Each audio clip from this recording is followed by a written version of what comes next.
만약 지금 여러분이 가장 두려워하는 일이 조용히 현실이 되어가고 있다면 그 사실을 얼마나 빨리 알아차릴 수 있을까요? 평생을 함께했던 배우자가 세상을 떠났습니다. 자식들은 멀리 떨어져 살아 주말에도 찾아오는 일이 이제는 손에 꼽힐 만큼 드뭅니다. 몸이 예전 같지 않다는 건 매일 아침 일어날 때마다 처절하게 느끼게 됩니다. 무릎은 뻣뻣하고 허리는 자꾸 숙여지고 밤에 화장실을 다녀오면 잠은 다시 들지 않습니다. 무서운 건 이런 변화가 하루아침에 일어나는 게 아니라는 겁니다. 조용히, 천천히, 하지만 분명하게 우리 인생의 구조가 무너지고 있다는 것을 어느 날 갑자기 알아차리게 되는 순간이 있습니다. 그때 들려오는 말, 요양원에 들어가시죠. 하지만 여러분, 과연 요양원이 노후의 마지막 대안이 되어야 할까요? 오늘 방송에서는 혼자 되고 아프기 시작했을 때 요양원이라는 선택 외에 어떻게 편안하고 자립적인 노후를 만들 수 있는지 그 실질적인 방법을 함께 나누어 보려 합니다. 이 방송은 단순히 정보를 전하는 시간이 아니라 여러분의 마음 한켠에서 가늘게 떨리고 있는 그 불안을 어루만져 드리기 위한 시간입니다. 서울 양천구에 사는 이경자 어르신의 이야기를 들려드릴게요. 남편이 돌아가신 후 혼자 남게 된 경자 어르신은 자녀들로부터 요양원 입소를 권유받았습니다. 하지만 그 말이 어르신의 마음에 깊은 상처를 남겼습니다. 나는 여전히 말도 잘하고 걷기도 하고 식사도 잘하는데 이제 나는 누군가의 짐이 되어버린 건가? 그 말이 마음에 남았다고 하셨습니다. 결국 경자 어르신은 요양원 대신 공동체 주거를 선택했습니다. 동네 복지관에서 운영하는 자율형 실버 쉐어하우스, 비슷한 또래의 노인들과 함께 작은 집 한 채를 나눠 쓰는 그 방식은 처음엔 낯설었지만 점차 새로운 가족이 되어갔습니다. 경자 어르신은 그곳에서 아침마다 차를 끓이고 거실에 흐르는 음악을 고르는 일을 맡았습니다. 그 일이 어르신의 하루를 채웠고 무기력함을 조금씩 걷어냈습니다. 그분은 말했습니다. 나는 아직 누군가에게 필요한 사람이라는 사실이 얼마나 큰 힘이 되는지 요즘에서야 알게 됐어요. 그 말은 오늘의 이 방송을 시작하는 가장 중요한 문장이 될 수 있습니다. 누군가의 도움이 아니라 내가 나를 지킬 수 있다는 믿음, 그리고 그 믿음이 삶의 품위를 지켜주는 가장 강력한 방패가 된다는 사실. 이제부터 여러분과 함께 그 방패를 어떻게 만들어갈 수 있을지 조금씩 하나씩 풀어보려 합니다. 이번에는 그 첫 번째 이야기로 혼자 남겨졌을 때 가장 먼저 해야 할 삶의 틀을 재구성하는 법에 대해 함께 생각해 보겠습니다. 첫 번째로 해야 할 일은 혼자 된 삶의 틀을 처음부터 다시 짜는 것입니다. 혼자라는 사실은 그 자체만으로도 충격이 되고 혼란이 됩니다. 이전에는 내가 없어도 누군가가 집을 지켜주었고 내가 말하지 않아도 내 속을 알아채주는 이가 곁에 있었습니다. 하지만 혼자 된 순간부터는 그 모든 걸 오롯이 내가 감당해야만 하죠. 그리고 여기에 몸까지 아프기 시작하면 문제는 훨씬 복잡해집니다. 일상이라는 구조가 깨지기 시작하는 겁니다. 그래서 가장 먼저 필요한 것은 무너진 구조를 다시 세우는 일입니다. 무엇을 먼저 하고 무엇을 줄여야 하는지를 스스로 정리하지 않으면 시간은 흘러가는 것이 아니라 내 삶을 침묵 속으로 끌고 가기 때문입니다. 경기도 수원의 이영복 어르신은 혼자 된 지 5년이 넘었습니다. 처음 1년은 집에 틀어박혀 하루에 2~3번 컵라면으로 끼니를 때웠고 잠은 새벽에나 들었으며 낮에는 커튼을 치고 살았다고 합니다. 사람과 말 섞는 일도 거의 없었고 시간 감각도 점점 무뎌졌다고요. 그러다 갑작스럽게 쓰러진 뒤 혼자라는 현실이 더는 외면할 수 없는 문제로 다가왔습니다. 그때 이 어르신이 처음 시작한 변화는 어떤 운동도 아니었고 어떤 약도 아니었습니다. 바로 일상 루틴을 짜는 일이었습니다. 아침 8시에 일어나기, 30분 동안 스트레칭하기, 아침은 밥과 국을 챙겨 먹기, 오후에는 한 번은 무조건 밖에 나가기. 이 간단한 규칙들이 영복 어르신의 하루를 다시 살아나게 만들었습니다. 그분은 말했습니다. 하루가 살아있다는 건 그 하루가 예측 가능하다는 뜻이에요. 이 말은 정말 소중한 통찰입니다. 사람은 갑자기 행복해져서 회복되는 것이 아니라 예측 가능한 일상에서 비로소 안정을 느끼고 거기서 회복의 실마리를 얻기 때문입니다. 고대 철학자 아리스토텔레스는 반복은 영혼의 훈련이다 라고 말했습니다. 단순해 보이는 생활의 틀을 매일 반복하는 것, 그 속에서 몸과 마음은 서서히 일어날 힘을 되찾게 됩니다. 지금 여러분은 어떤 하루를 보내고 계신가요? 혹시 일어나는 시간도 자는 시간도 정해지지 않은 채 그저 흘러가는 하루 속에 살고 계시진 않나요? 만약 그렇다면 오늘 이 방송이 끝난 후 작은 수첩 하나를 꺼내 내일의 하루 계획을 5줄만 써보세요. 그 5줄이 여러분의 삶을 다시 꿰어주는 실이 되어줄 수 있습니다. 다음으로는 몸이 약해지고 의지할 가족이 없을 때 진짜 나를 지켜주는 생활 안전망 만들기에 대해 이야기 나누어 보겠습니다. 혼자일 때 가장 두려운 순간은 몸이 아플 때입니다. 아무리 평소엔 괜찮다고 생각해도 밤에 갑자기 열이 오르거나 화장실에서 넘어졌는데 일어날 수 없을 때 그 순간의 공포는 말로 다 표현하기 어렵습니다. 그래서 노년에 혼자 살아가는 분들에게 가장 먼저 갖춰야 할 2번째 준비는 생활 속 안전망입니다.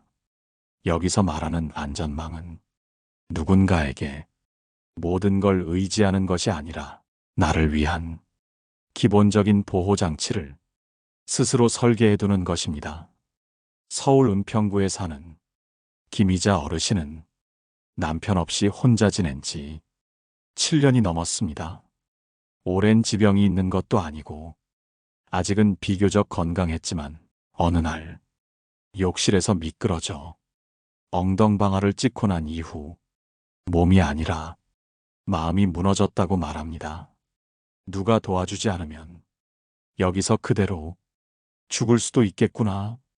그 생각이 든 날부터 희자 어르신은 생활 속 안전망을 하나하나 준비하기 시작했습니다. 첫 번째는 욕실과 방, 부엌에 손잡이를 설치했습니다. 혼자 넘어졌을 때 몸을 일으킬 수 있는 장치부터 확실히 마련한 거죠. 2번째는 복지관에서 알려준 응급호출센터에 등록했고 팔찌형 경보기를 착용했습니다. 버튼 하나로 구청 사회복지사나 근처 요양보호사에게 도움이 요청되는 구조였죠. 3번째는 근처 병원, 약국, 택시 번호를 집 전화 옆에 붙여두었습니다.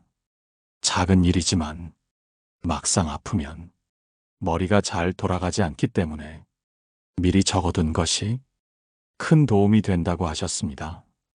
이 외에도 주 1회 마을 이웃과 안부를 나누는 전화 약속도 만들었습니다. 나를 기억해주는 누군가가 있다는 것만으로 살아갈 용기가 생기더라고요. 이 말이 참 오래 남았습니다. 혼자여도 괜찮다는 것은 아무 일도 일어나지 않아서가 아니라 무슨 일이 생겼을 때 대응할 수 있는 기초 체계를 미리 준비해 두었기 때문입니다. 심리학자 에이브러햄 매슬로는 인간이 안정감을 느끼기 위해서는 기본적인 생존 조건 외에 심리적 안전감이 동시에 충족되어야 한다고 말했습니다. 즉, 누군가 나를 돌봐줄 수 있다는 믿음이 무엇보다 중요하다는 뜻입니다. 여러분은 지금 혼자 계시더라도 이러한 생활 안전망을 하나라도 갖고 계신가요? 지금 당장은 필요 없을 것 같아도 언젠가 반드시 필요한 순간이 옵니다.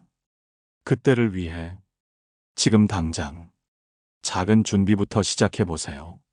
벽에 손잡이 하나를 달고 비상 연락처를 적고 주변에 도움을 요청할 수 있는 구청 복지센터를 한번 찾아가 보는 것만으로도 여러분 삶은 훨씬 더 안전해질 수 있습니다. 이번에는 몸이 불편해질수록 더 절실해지는 음식과 식사의 문제, 그리고 그 안에 담긴 삶의 품위에 대해 이야기를 나누겠습니다.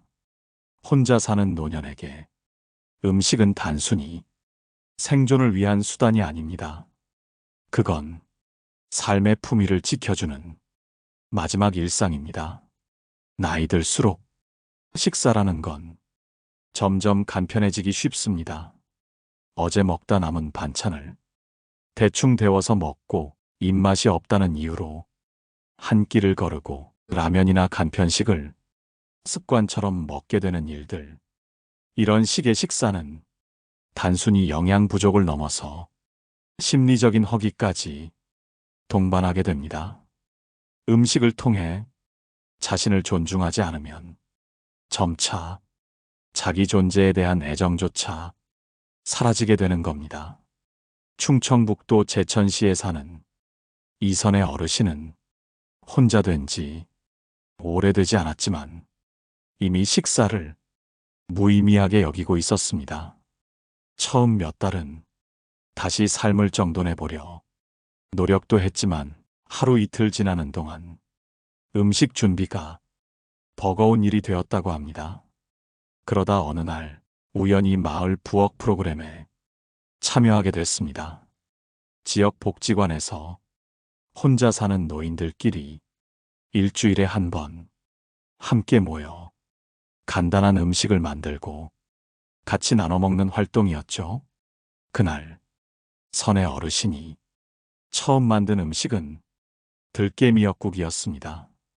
평소 같았으면 귀찮아서 넘겨 쓸 음식인데 누군가와 함께 재료를 손질하고 한 숟갈씩 맛보며 웃는 그 과정에서 오랜만에 살고 있다는 느낌이 들었다고 합니다. 그분은 이렇게 말했습니다. 다시 불을 켜고 냄비를 올리는 그 순간 내 안에 꺼졌던 무언가가 조금씩 살아나는 걸 느꼈어요. 음식은 나를 위한 최소한의 돌봄입니다. 스스로 식탁을 차릴 수 있는 사람은 여전히 자기 삶을 조율할 수 있는 사람입니다. 심리학에서는 자기 돌봄의 첫 걸음을 음식에서 찾으라고 말합니다. 식사를 정해진 시간에 하고 가능하면 따뜻한 국을 하나 끓이고 가끔은 예쁘게 그릇을 골라 담는 일, 그 모든 것이 삶을 향한 존중입니다. 혹시 지금 여러분의 식탁은 비어 있지 않나요? 누구를 위한 것도 아닌 오직 나를 위한 식사를 하루에 한 끼만이라도 제대로 해보는 것. 그 한 끼가 몸을 살리고 마음을 살리고 하루를 다시 일으켜 세워줍니다. 오늘 저녁엔 무엇을 드실 예정인가요? 혹시 라면 봉지에 손이 가셨다면 딱 한 번만 된장국이라도 끓여보세요. 여러분 손끝의 정성이 여러분 존재를 다시 존중하게 해줄 겁니다. 다음으로는 혼자 살아도 절대 외롭지 않게 만드는 관계와 교류의 힘, 마음의 문을 여는 작은 용기에 대해 함께 나누어 보겠습니다. 나이가 들수록 사람과의 관계는 점점 줄어듭니다. 사람들이 멀어지는 건 어느 날 갑자기 벌어지는 일이 아니라 서서히 그리고 조용히 우리 삶에서 빠져나가는 흐름입니다. 퇴직 후엔 직장 사람들과 연락이 끊기고 이웃도 이사하거나 건강 문제로 바깥 출입을 줄이게 되면 말 한마디 없이 하루가 저물기도 하죠. 그 고요함이 익숙해지면 처음엔 편했지만 점차 외로움이라는 무거운 감정으로 변해갑니다. 그 외로움이 우리의 마음뿐 아니라 면역력, 인지 기능, 심지어 생존율까지 심각하게 흔들 수 있다는 연구 결과도 많습니다. 강원도 속초에 사는 장경자 어르신은 남편과 사별한 이후 몇 년간 누구와도 깊은 대화를 하지 않았다고 합니다. 가끔 자녀들과의 통화, 동네 마트 직원과의 인사, 그게 전부였던 시절. 그런데 어느 날 지역 복지관 게시판에서 손편지 동아리라는 낯선 글귀를 발견합니다. 그곳은 혼자 사는 어르신들끼리 격주로 서로에게 편지를 쓰고 주고받는 작은 모임이었습니다. 처음엔 이름도 얼굴도 모르는 사람에게 무슨 말을 써야 할지 몰라 한참을 망설였다고 해요. 하지만 오늘 날씨가 맑네요.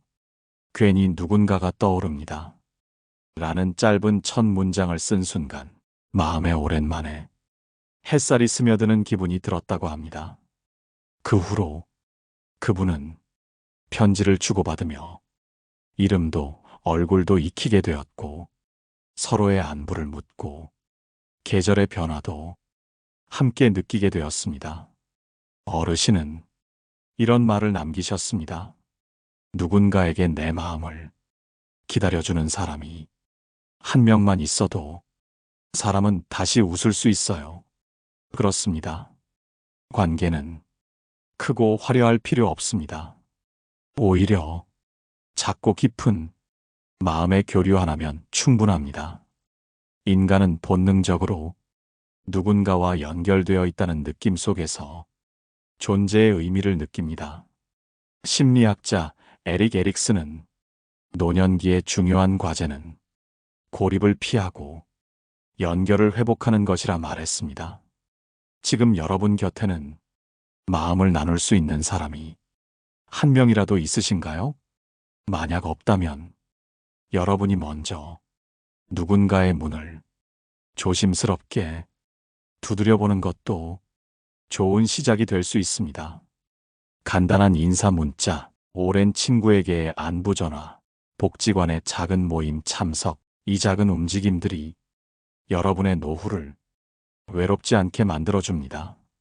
다음으로는 이제 마지막 주제, 이 모든 준비와 변화의 바탕이 되는 마음의 중심을 잡는 법에 대해 조용히 정리해 보겠습니다.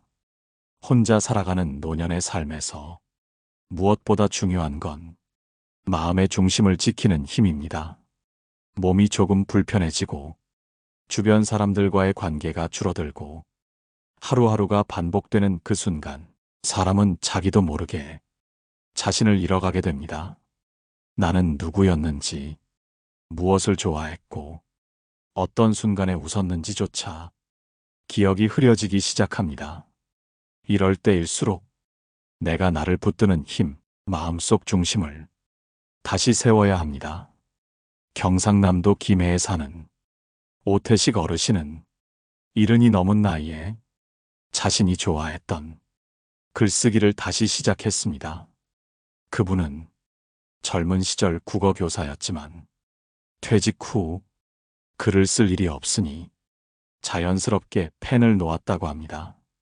하지만 혼자 살아가는 시간이 길어지면서 머릿속 생각이 많아졌고 그 생각을 어디에도 털어놓을 수 없어서 조용히 노트북을 켜고 하루에 한 줄씩 글을 쓰기 시작했습니다.